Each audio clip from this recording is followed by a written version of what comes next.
All right. Hello, everyone, and welcome to today's presentation. So my name is Ashley Rumschlag. I am CEO and president of Teresa's Fund and domesticshelters.org. I'm joined today by Hannah Craig, our vice president of content. And Hannah's going to help us monitor the Q&A and chat throughout the presentation. All right, we are very excited today to be hearing from Carol Wick with Sharity about understanding outputs versus outcomes and how they can transform your annual report. We do have just a few housekeeping items before we get started. Just a reminder, so there are live closed captionings throughout the webinar. If they're not automatically on for you, please go down to the More button and select Show Subtitles. And you can also turn them off there too if they're on and you would not like to see them. All right, and just a few Zoom reminders. So as a reminder, you are in listen-only mode and your video is turned off. And we will be using the chat to communicate with other participants and with us on the panel. Just let us know if there is any issues with the webinar or if you have any questions. But then if you have questions for Carol Wick, the presenter today, please do put those in the Q&A box and we'll send those over to her and we'll do a little Q&A session at the end. Okay, and just a reminder, we will send out the certificate, transcript, webinar recording, as well as other resources, including the slides after the presentation within 1 week. So you'll receive an email with links to all of those items, like I said, within 1 week. And there's that contact information. If you are a call-in listener, so you're listening only on your phone, not on your computer, we don't have your email address to mark you down as an attendee. So just send us an email there. So that's info@domesticshelters.org. And again, that's info@domesticshelters.org. If anyone's seeing this right now, you're welcome to use that email address to communicate us if you have any questions or just comments for us. And then 2 quick reminders before I turn things over to Carol. Just a reminder that the Purple Ribbon Awards Inspire webinar is coming up. So last year we did a short celebration, but this year we're going to expand it to include a webinar. So it's going to be a 3-hour-long webinar where we, connect with different Purple Ribbon Award winners who are going to share what they did, share some insight on what they learned, just really share and inspire other domestic violence professionals to do new things, do better things, and just to continue to grow and help survivors even more. So we'll put a link to register to that in the chat. And then, as we did last year, we'll also have a celebration. So we're going to spend some time honoring all of the winners of the Purple Ribbon Award medallions, as well as giving away $30,000 in grants. And actually, a little sneak peek, you actually saw an email this morning. We're actually going to be giving away $35,000 this year, thanks to a grant from CAP 60. So go ahead and register for that. We'd love to have you attend. All right, and welcome, Carol. I'm going to read over her bio just to kind of share a little bit about her background. So Carol Wick is a nonprofit strategic advisor and the founder of Sharity. Carol has advised nonprofits her entire career and understands their unique challenges, first as a therapist for abused children, and later as an award-winning CEO of one of the nation's largest domestic violence centers.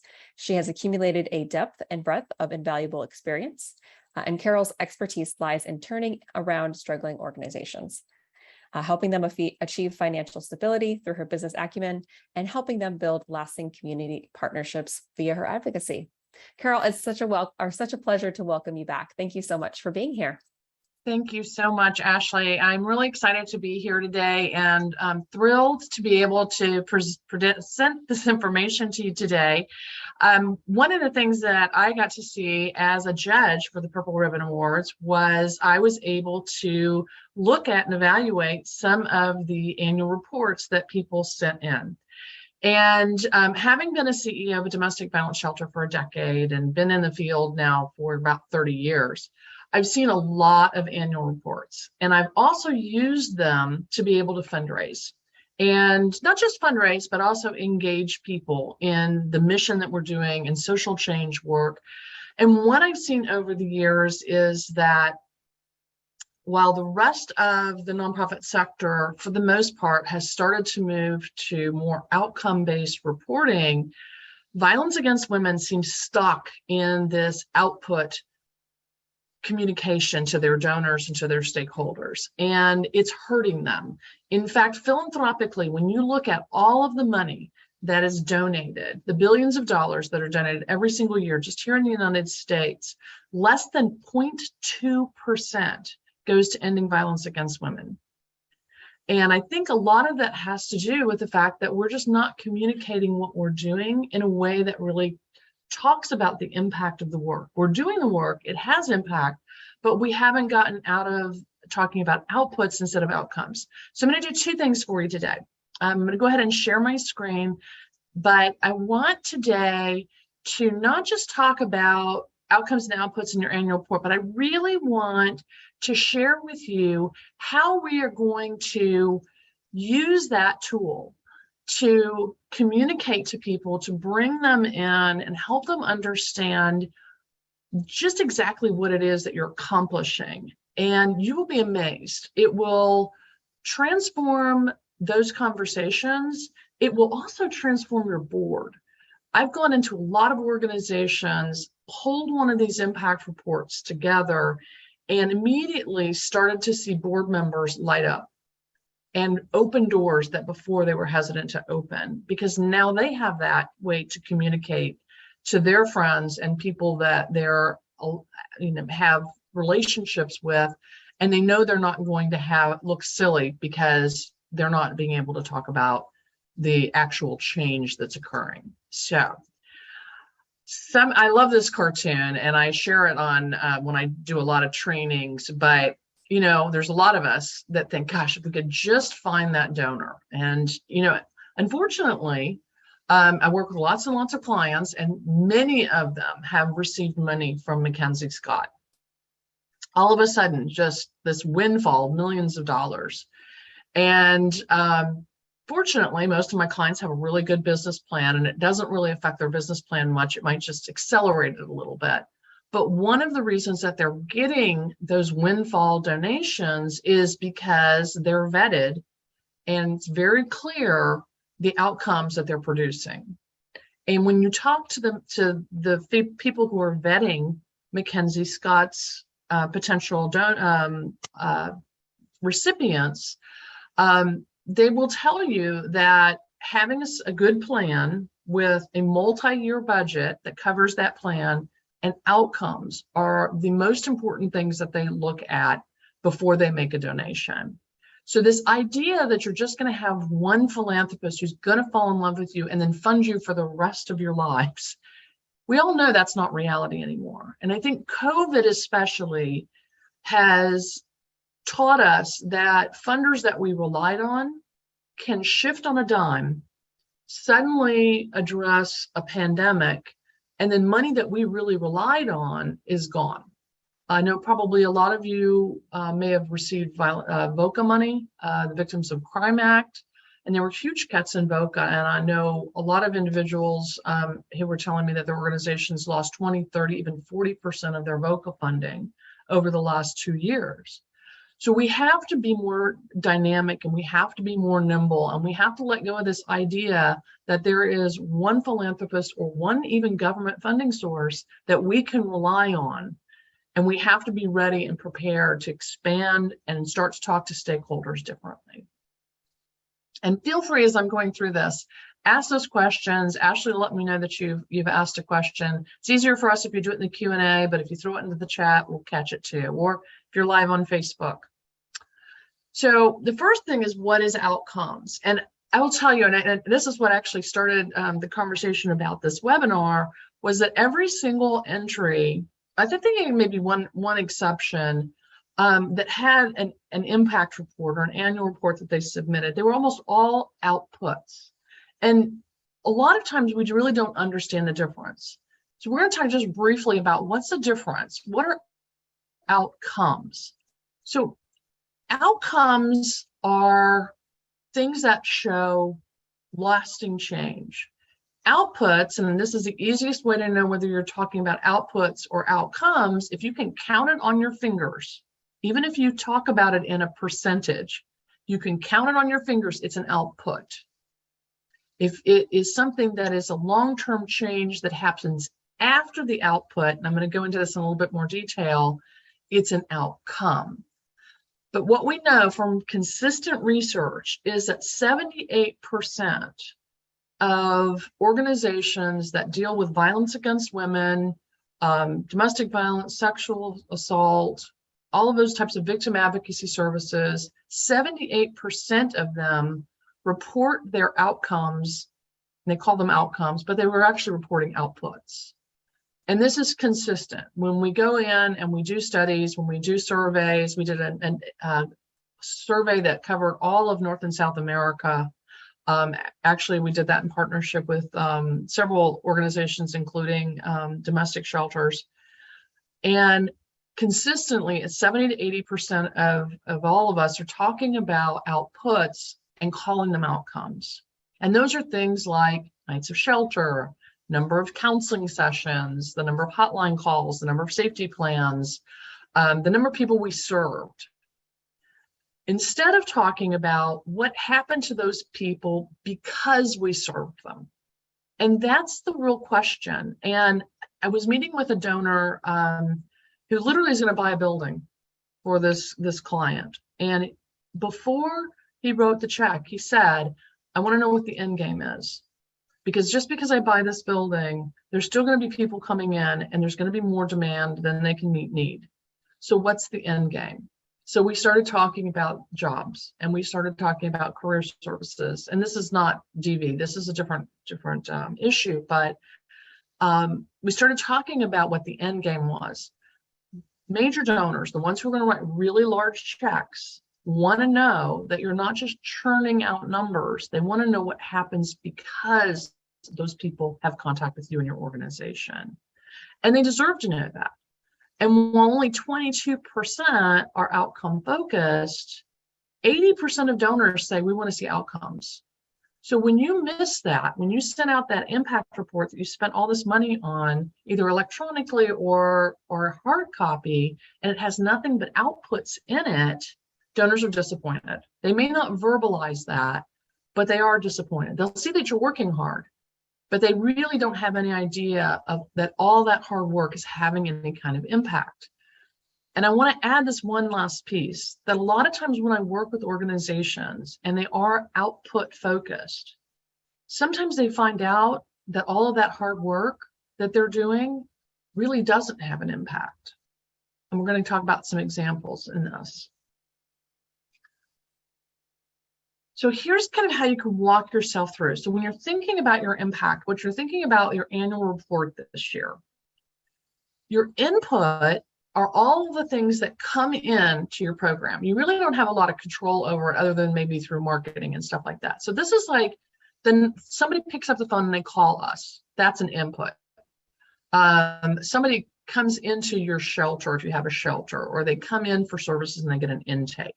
The actual intake may be a service, but it's an input. It's a piece of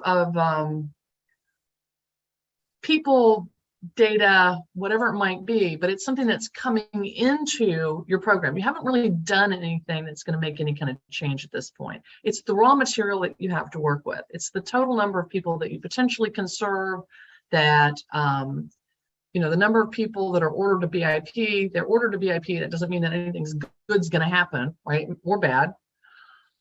The output is the service that you provided and the numbers of those services that you provided. Now, again, it's not telling anybody whether or not that service was helpful. It's just telling us that you provided a service. So for instance, I can tell you right now how many kids, don't have it on the top of my head, but I can find out how many kids have finished the 3rd grade in the state of Florida, which is where I'm located. The problem is 75% of the kids who finish 3rd grade in Florida can't read. So they're finishing 3rd grade and they're going on to 4th grade and they can't read. So I really don't want to brag about my outcomes because they're bad, right? So the fact that they're going to 3rd grade and they're getting an education, they're actually not achieving what they should be achieving. It's a great example of how an output can be really deceiving and why donors don't want to fund outputs. Outcomes are what happened because you provided the service. So because they stayed in your shelter, what happened to them? Because you did a safety plan with them, what happened to them. Because an abuser completed a batter's intervention program course or went into counseling, what happened? That's the sweet spot. That's where donors really want you to tell them that I gave you money, I invested money, or I'm thinking about investing more money. What am I getting for my money? The next place, if you can get it, is return on investment. This really more of a sense of how do we quantify a return on investment that's meaningful to that donor or to the community. And a lot of times that's in money. And I will give you some tools. If you go on to the charityglobal.com website, we have a resource center, or if we call it our knowledge center, and we have videos and spreadsheets and literally step-by-step how to calculate some of these things here about how much money it saves averting homelessness or averting injuries, and how to show that you decrease costs and save the community money. So this is a really great example of an impact report, and I use this all the time. This is for a homeless shelter, and I would hope nobody would put this out, but this is a real homeless shelter, put this out, sent this to their donors. Now, as someone who evaluates these when I get them in the mail or when I see them online, I'm going to be a little harsh here. So no offense to anybody who may know this organization, which has been deleted to protect the innocent here. But this has got what they're trying to do is a heart tug, and then they've got some outputs. Even though they used a percentage, it's really an output, and I'll show you why. So this is a story about Tammy, and it talks about Tammy and the bad things that happened to Tammy, and that she's homeless and she's got these passions and she'd like to find a job. But it doesn't tell me that anything good happened to Tammy. It just tells me about Tammy. So right there, they kind of left us short. It's all about Tammy can cook a good turkey, but Tammy wants to work outside, but Tammy doesn't have a job. Tammy's homeless. So then I go over to their resource center and their impact, and it talks about the number of clients they served, the number of sessions, the number of showers. I guess they offer shower services, how many different partners maybe are located there. They talk about the room temperature. Now, again, that's not really something your donors are going to care about, and it's information that might make them go, wait a minute, what the heck? So you never want to put anything on this that might really trigger something like that. But I want you to take a look at these last two statistics. 50% of women saw a client navigator after staying in shelter, and 33% of men. So that means that half of the people that come into their shelter get absolutely no case management, and 2 out of 3 of the men get no case management. So it's really telling us that this organization can't even find anything good to talk about their client. They talk about how cold they're keeping it, but then they're not even really providing services. So really obviously this is a bad example of what not to do, but this is a real impact report that somebody thought was valuable and would probably hurt your fundraising chances rather than help it. So when you look at the outcomes versus outputs, I like to use this continuum and help people talk about the way that you're going to be talking about your organization. End of year's coming up, everybody's probably starting to think about either those impact reports, or they're thinking about the year-end letter that you're going to be sending out. Maybe you're going to be thinking about Giving Tuesday. So really, I want you to pay attention to this one graph, if nothing else, because as we move from outputs to the other side of this graph that's gray, you'll find that the donor gift size increases. So we're going to start with what everybody tends to talk about, which is that one fuzzy appeal, not the story of Tammy, but something about family came into our shelter, they got help, they got counseling, we helped them relocate into a new home, they're now safe, they're thriving, and all these wonderful things are happening. And warm fuzzy appeals are good. Year end, you always want to add a warm fuzzy kind of story, But you can't just do that, because warm, fuzzy appeals, again, don't tell me what I'm investing in. They might tug at my heartstrings. I'm going to write you a check, but I'm not going to be giving you a larger investment size dollar. So if you're one of those organizations that thinks, gosh, we always seem to be the one that gets left behind. We do such great work, but people aren't donating to us.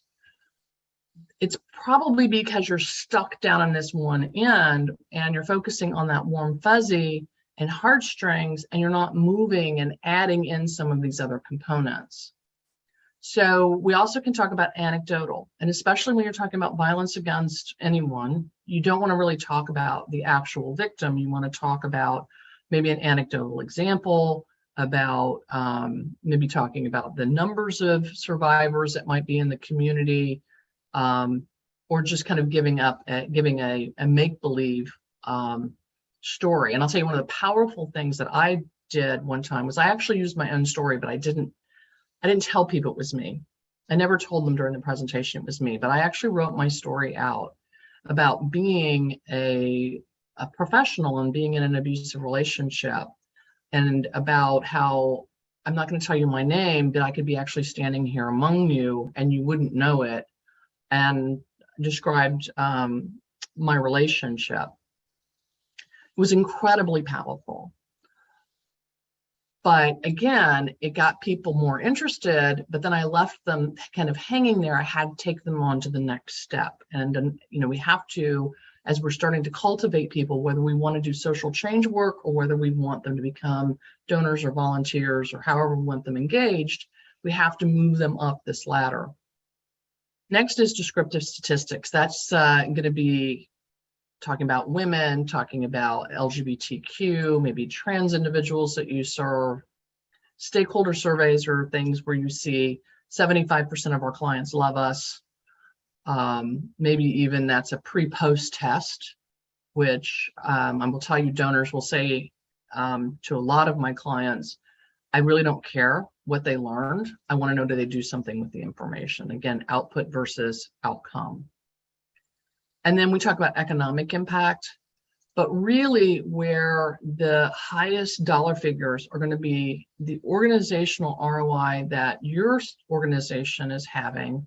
And that's similar to some of the impact studies we have on our knowledge center, but also the economic customized ROI for that organization or for a community if you're dealing with maybe talking to government officials.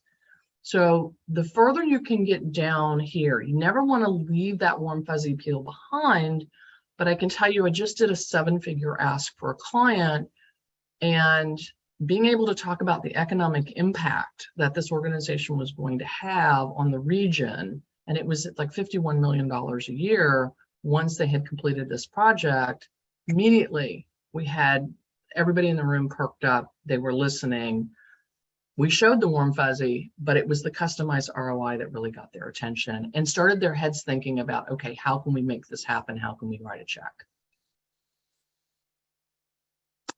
So why is communicating this so critical? Who knows about DARE? I know you're all online and everything, but you can add in the chat or something. Most of us have heard of DARE. DARE was a program in the it was really hot in the 80s and 90s, and it was drug awareness resistance education. And it was programs that law enforcement did in the schools where they went in and they educated kids about how to avoid using drugs. And they did a study to say, hey, we've pumped millions and millions and millions of dollars into this DARE program. And they did a study and found that it had absolutely no meaningful impact, that the kids who took the classes versus the kids who didn't take the classes were not any less likely. In fact, University of Illinois did a study and found out that kids who went to the DARE program were more likely to use drugs than kids who didn't. So this is why outcomes have become so critically important. Again, millions of dollars, millions of kids exposed to this curriculum, and it actually hurt rather than helped. We have to really know what is the true impact. And if we're going to truly say that we're advocates for our survivors, we need to know that what we're doing is actually working. And there's a study out there that I challenge my clients who run shelters to take a look at, because that study says that 75% of women who come into a shelter end up either homeless or going back to their abuser. That means only 1 in 4 make it out. And that's a really bad outcome. So are we really taking a look at that? Are we looking at where women end up? And are we making sure that the services we are providing are the right services at the right time? So it's really important that we're doing that. But I will tell you that your stakeholders want to know, because they don't want to waste millions of dollars. So as I mentioned, as you talk about outputs or inputs versus outputs, the dollar donation and the amount of money that people are willing to invest, because it is not a gift, it is an investment. They're giving you money because you're solving a problem. But if you're not telling them how you're solving the problem, then you're missing the mark. You're asking them for a gift, not an investment. And the dollar figure is going to be smaller. So make sure that you're asking about an investment in your program, an investment in what you can produce for your clients, as opposed to somebody else they might give money to. Please, if you have questions, either be adding them in, or I don't know if we have, I haven't been seeing if we have any that I need to stop and answer, Ashley, at this point. Yeah, I was actually it's probably a good time to ask, because these are kind of relevant to some slides that you just covered. Do you mind just reiterating or kind of going a little more into depth about what is the difference between organizational ROI and customized ROI? Sure. An organizational ROI is the return on investment that your organization produces. For instance, someone gives you $1 for counseling, but because of the way that you do counseling services, you're actually saving the community $4, because maybe you're able to serve more people, or your cost is less than if they went out on the market and purchased that dollar. So that's an ROI that your organization is producing. There's an economic ROI that your organization is going to produce just because you hire staff, or if you build a building. There is a return on investment.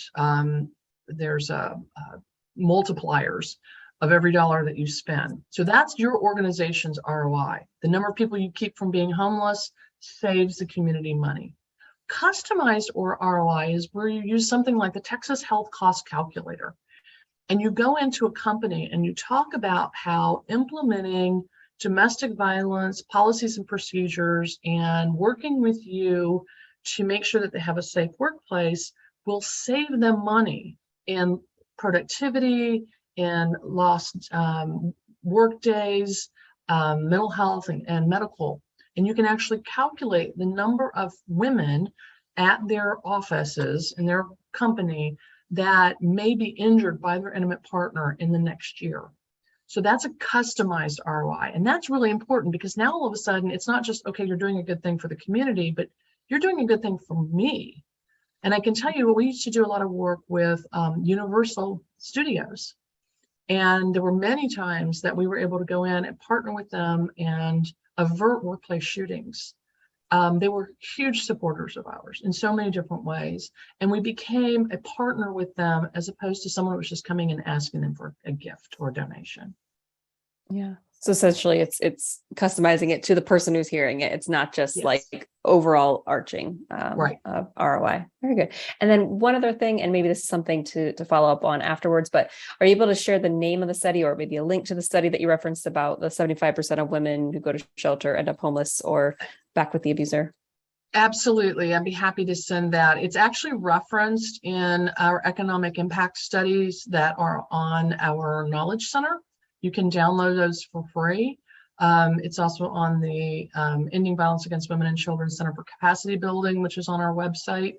But yes, it's Chanley is the name of the researcher who did that study. Perfect. Okay, great. We'll make sure we have a link to that in the actual links on the shared resource folder. But those are all the questions that we should tackle right now. All right. So how do you start to figure out what is the outcomes that you're producing? And I always like to go through an exercise with my clients. First one is just really starting with the question is, what is the problem you're trying to solve? And you really should do this for every single program that you offer. So for instance, if you have a prevention program for youth, what is it that you're trying to do with those kids? What is the problem you're trying to solve, and what are you hoping will happen as a result? Another way to do that is to think about how are you going to change this person's life? So this is a homeless man sitting on the streets. If I'm going to ask him to come into my program to maybe risk his space that he has built out in the woods, wherever it might be, but to change his life, maybe get off drugs and alcohol, come into the center where I'm providing services, what am I going to tell him is going to happen? Because he has trusted me.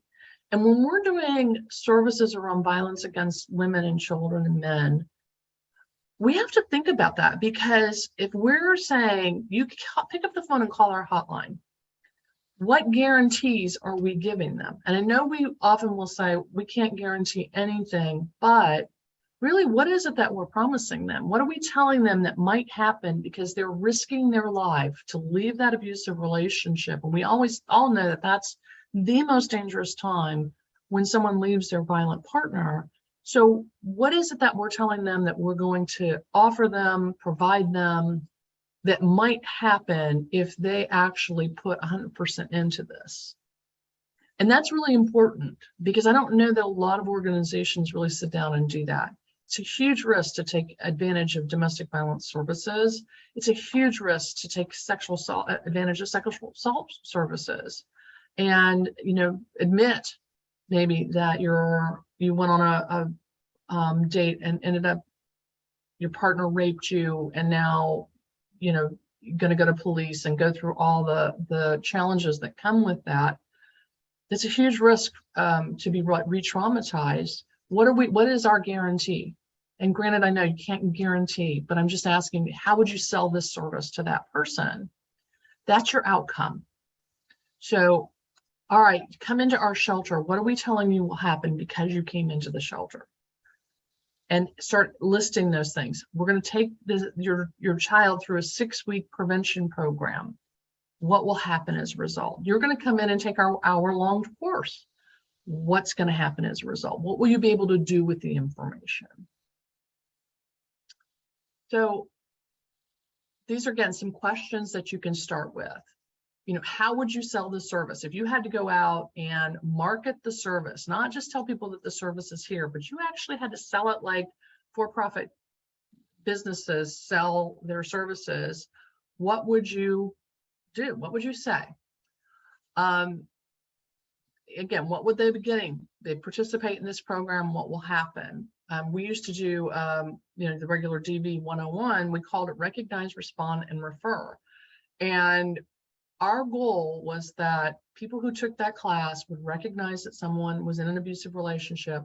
They would know what to say to that person, and they would refer them for help. And we went back at 3 months and 6 months, and 60% of the people who took our course had referred somebody for help. They'd recognized somebody in an abusive relationship, and they'd referred them for help.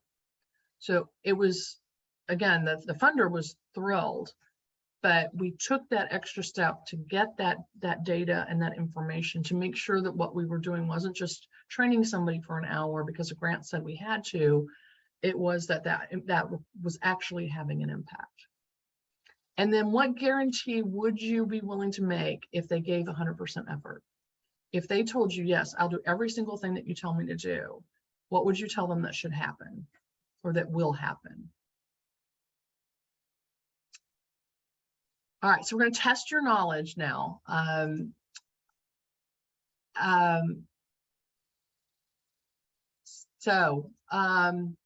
Everybody, we're going to do a couple of polls. I'm just going to see whether or not you can tell the difference between an output or an outcome.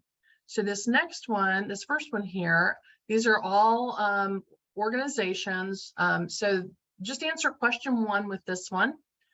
Is this an output or an outcome? Does this, if they're calling it an impact report, but what they're reporting on their impact report, is it telling us that these are outcomes of their programs, or is it telling this as outputs? So go ahead and take a second and answer that first question.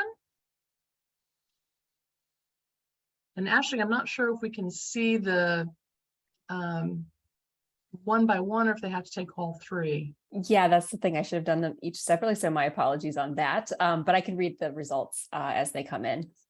Okay, well, let's, when we're ready and you think we need to go on, I'll go ahead and do the next one so we can do all three of them. Okay. All right, hopefully everybody's done this one.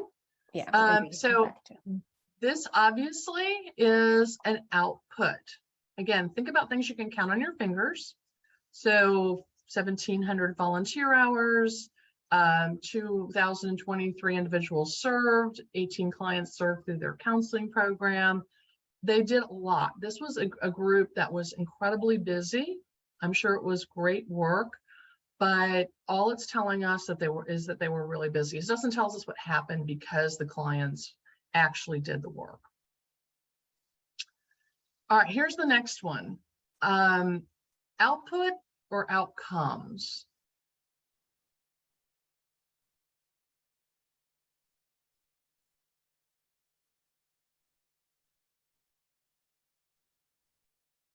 Go ahead and take a second and vote. I don't know, Ashley, if you can see how many are.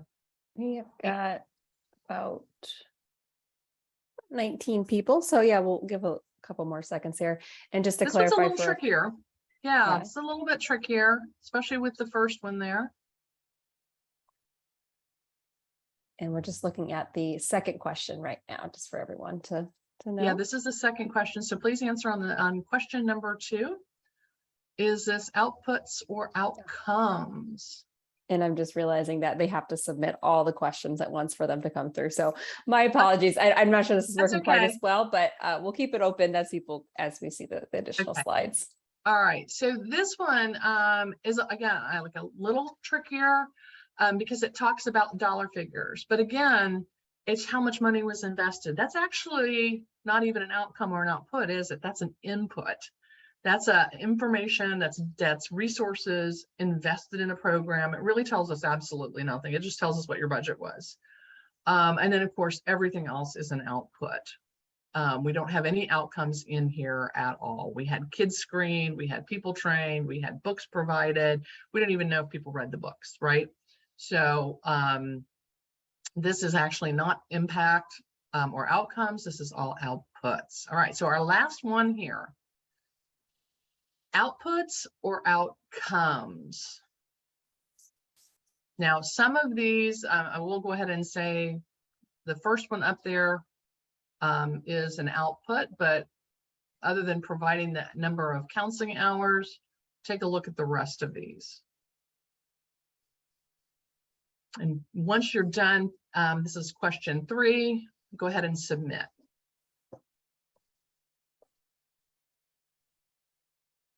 Yeah, now we're seeing the numbers. Thanks everyone for your patience as we worked through that. Great.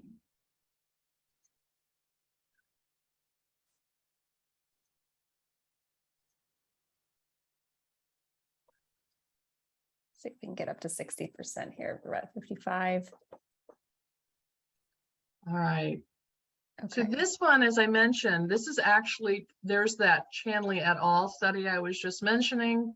It's actually cited in this. This was actually part of the impact report, economic analysis report that we did for the shelter in Naples, Florida.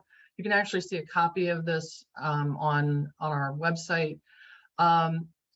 They do talk about the number of hours, which is an output, but if you look at everything else, they're actually outcomes. 95% of injuries and assaults reduced by going into emergency shelter.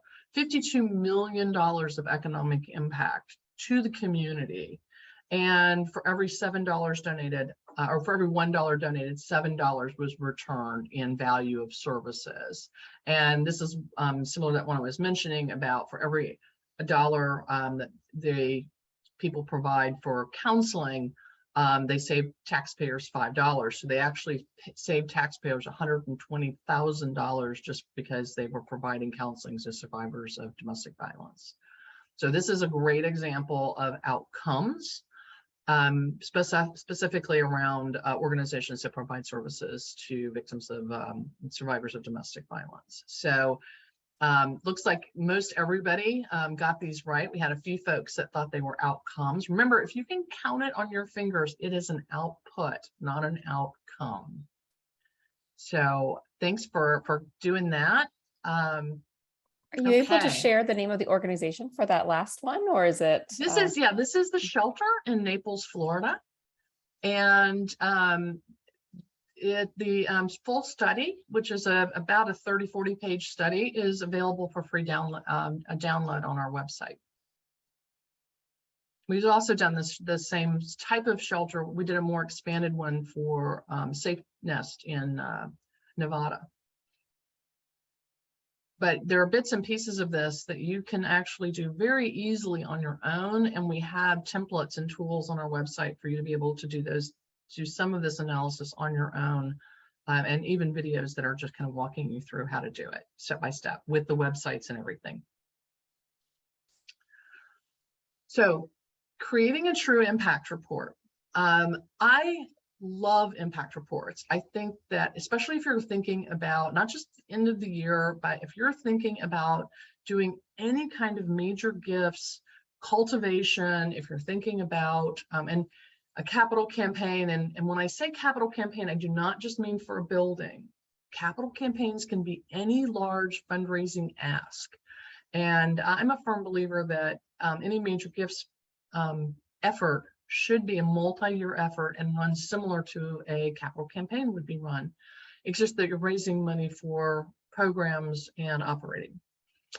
So how do you create a true impact report? Well, there's research actually shows the pieces that you need to have in that report to really make it effective. So starting out, one really effective way to do that is to talk about what's the negative impact of the problem that you're trying to solve. In other words, what would happen if you weren't there? A lot of times we talk about the economic impact of domestic violence. We talk about the number of 911 calls that go in. We talk about the economic impact to employers. I will tell you, if you can get that to your local community, as opposed to doing that and using national numbers, the more you can customize that ROI, the more impactful and the more effective it will be. And again, we show you how to do that for free on our website. But that negative impact is important. You know, every time someone stays homeless, it's $30,000 to $60,000 to the community in economic cost, whereas you could probably provide shelter and transitional housing for much reduced cost. So that's the sort of thing that you want to maybe try to talk about is what happens if you're not there? What is the negative impact of this issue that you're trying to address? And then what's the positive impact of your program, your present impact? So the fact that you've got counseling program, that you do an emergency response program with law enforcement, for instance, what are the things that are happening because your programs exist? That positive impact. So this is kind of how you would flow through your report. And then what will happen if the plan that you have in place, and 50% of organizations have absolutely no plan, and if you don't have a plan, get one. That's my number one piece of advice. If you take away nothing else from this webinar, get yourself a plan. Because you can't tell your donors what you want to do. They're not going to know what to invest in. But if you have, you know, your plan in place, what would happen if this plan was funded?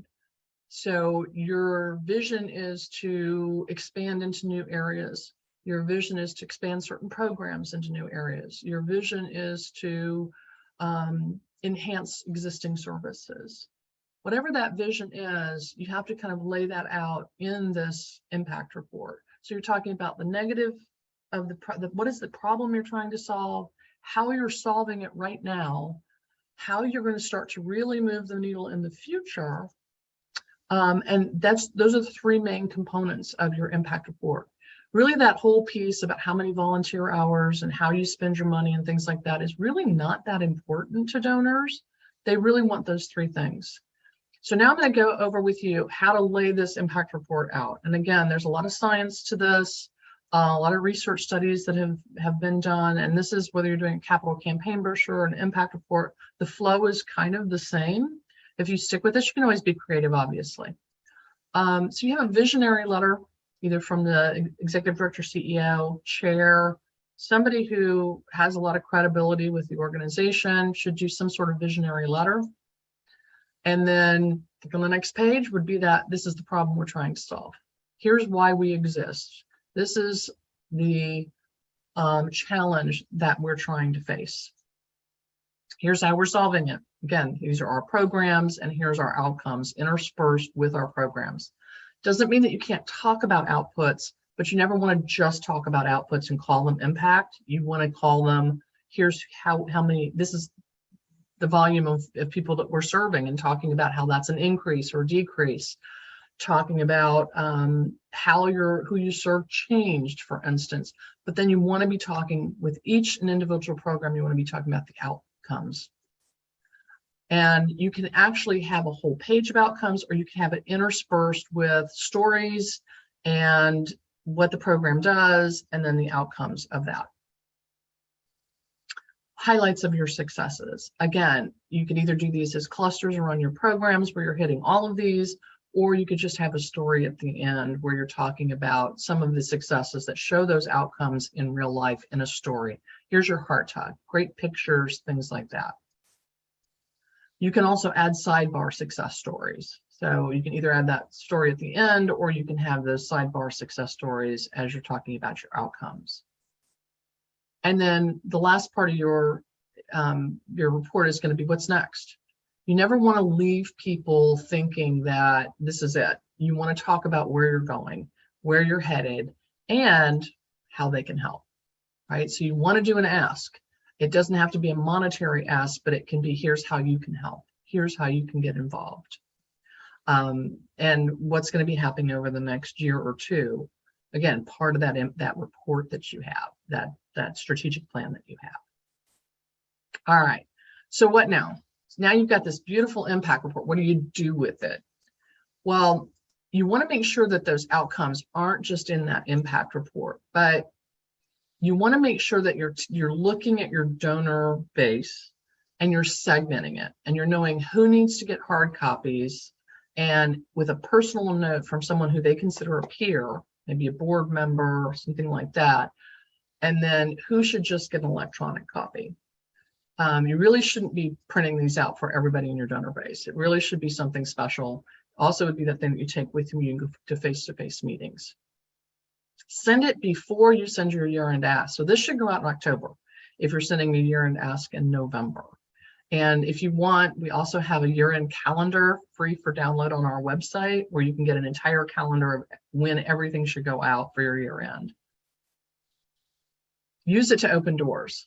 An impact report that's not an annual report can be, especially if it's got that here's what we're planning on doing in it, that can be a really great tool to call somebody up that you've not had an opportunity to meet with, whether that is a government funder, a foundation, even a major donor, and say, you know what, I really would like to get your thoughts and feedback on what we're doing and where we're planning on heading, and see what you think.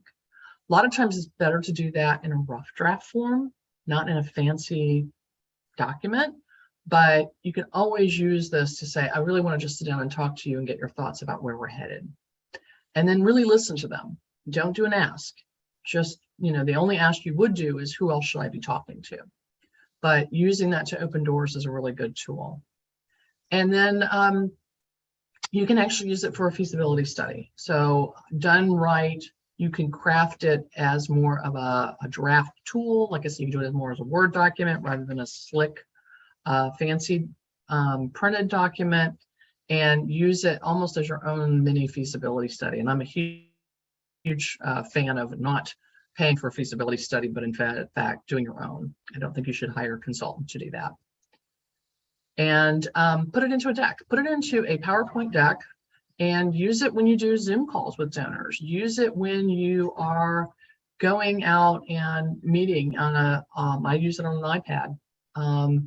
Taking that impact report and putting it into a deck and telling your story in the same way, a little bit of history. I've actually got a template deck on our site too that you can download, and some webinars on how to use them. That's really, really powerful. Again, always remembering that you've got those outcomes. You should use your outcomes on social media. I do not see nonprofits doing this nearly enough. Going in and talking about and interspersing with the stories and what's happening, interspersing these outcomes that you have. So for this one, organization that I worked with, they had, for veterans, they had a 98% reduction in PTSD symptoms after the 3rd session.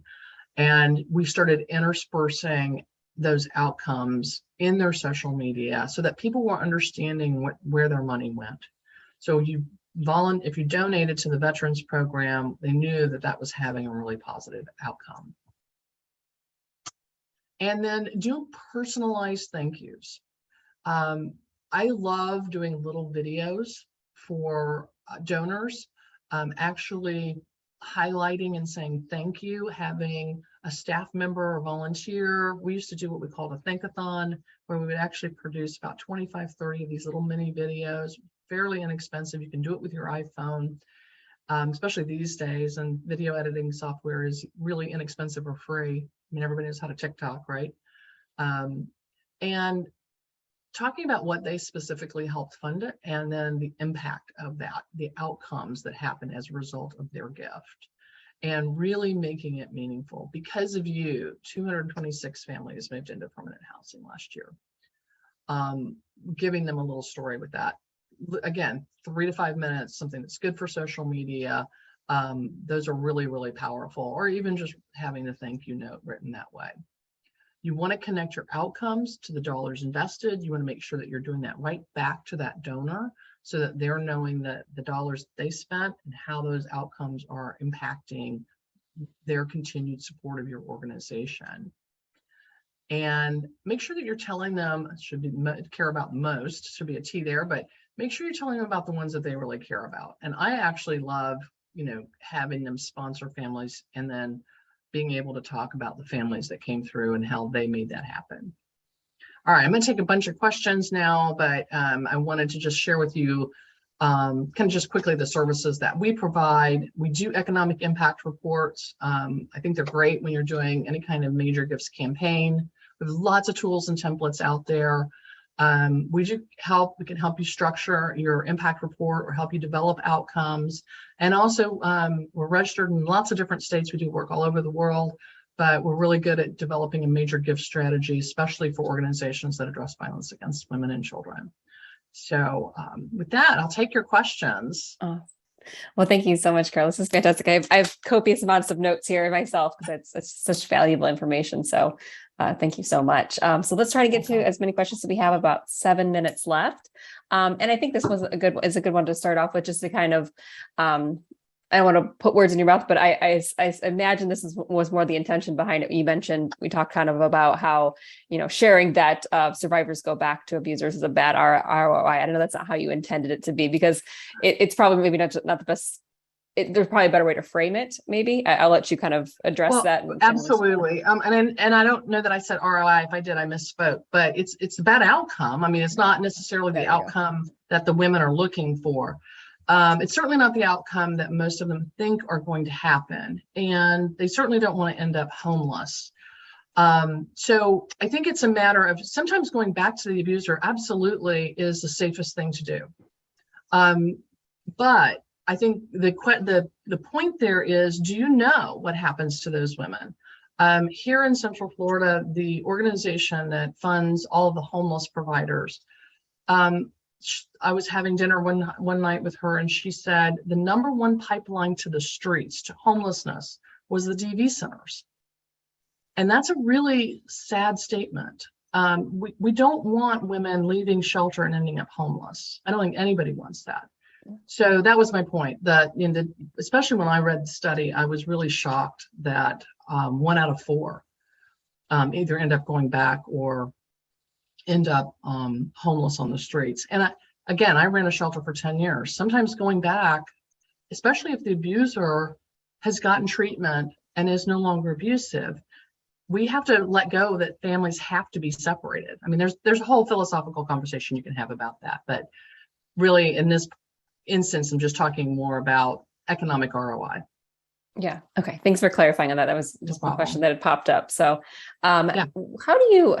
So the next question would be, how do you capture good outcomes when doing crisis work where follow-up is not always an option? Right. So that's a really good point. And I think there are a couple of things. One is you have to think about what is the outcome you want from a crisis call, for instance, because you really can't follow up. You can't do long-term follow-up and find out what happened to that person. But I think there's been this kind of false narrative within the domestic violence movement that we can't do any follow-up at all. When in fact, we used to do follow-up all the time.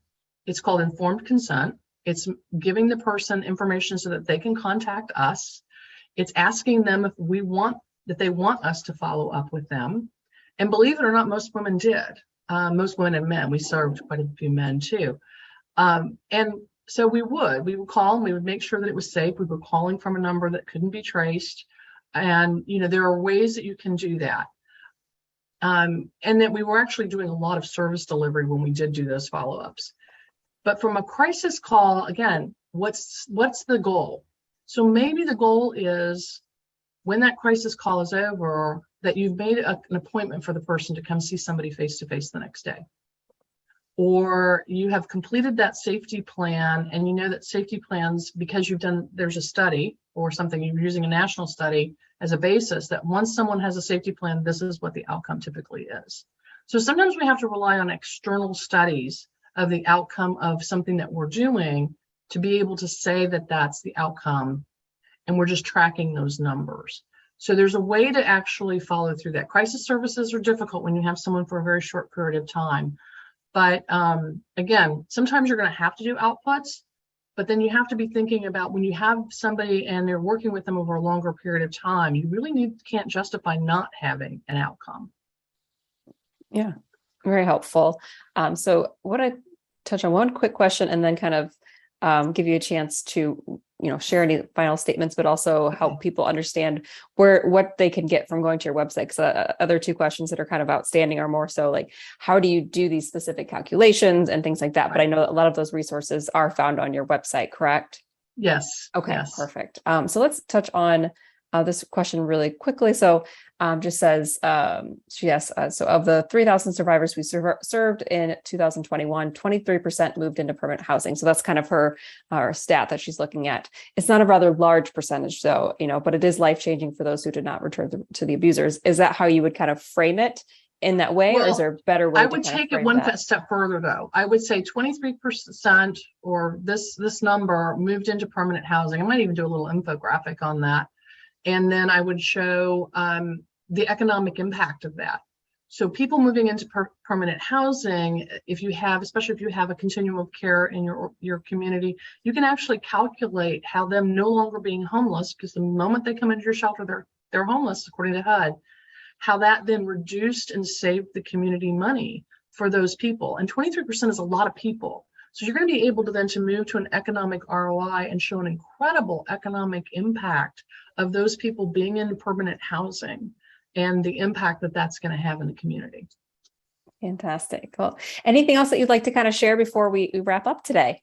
Absolutely. So we're in the process of redoing our website, but right now you do have to log in and sign up for the Knowledge Center. We're about to make that so it's open source, so you don't have to do that. But right now, if you go into our Knowledge Center or you go into the Center for Capacity Building, either one of those sites, you can download most of these tools. Like I said, on our YouTube channel, there are videos that literally I walk you through step by step how to calculate economic impact and use some of these tools so that you can build your impact report. There's lots of different examples on the website. Feel free to pull them down. Go ahead and every single month we give a free tool out. And right now there's a bunch of things about year end on there, a lot of free videos around social media and things like that. So hopefully this is helpful for everybody. I'd love to see everybody. If you get an impact report, you move to outcomes, send me a copy of it. I would absolutely, would bring me great joy to see it. And feel free to reach out. My email address is going to be in the PowerPoint slide. I'm happy to take a quick look if you've got a question, like the one there with the 23%. If I can help you move the needle, and literally the passion project for my company is helping organizations that do violence against women work, helping them move the needle, earn more money so that they can have the resources they need just to end this horrible epidemic. That's fantastic. Well, thank you so much. And we'll pull out a few links from or actually you're part of that YouTube video, and then direct people to the website where they can get logged in and start to kind of dive into those resources. So if you've learned nothing else, know to go to charityglobal.com and get those resources so you can start to really put to practice all this information that we have covered today. So again, thank you so much, Carol, for being here today. And thank you to everyone who joined us. Just a quick reminder that the webinar was recorded. So we'll provide a webinar recording, transcript, certificate.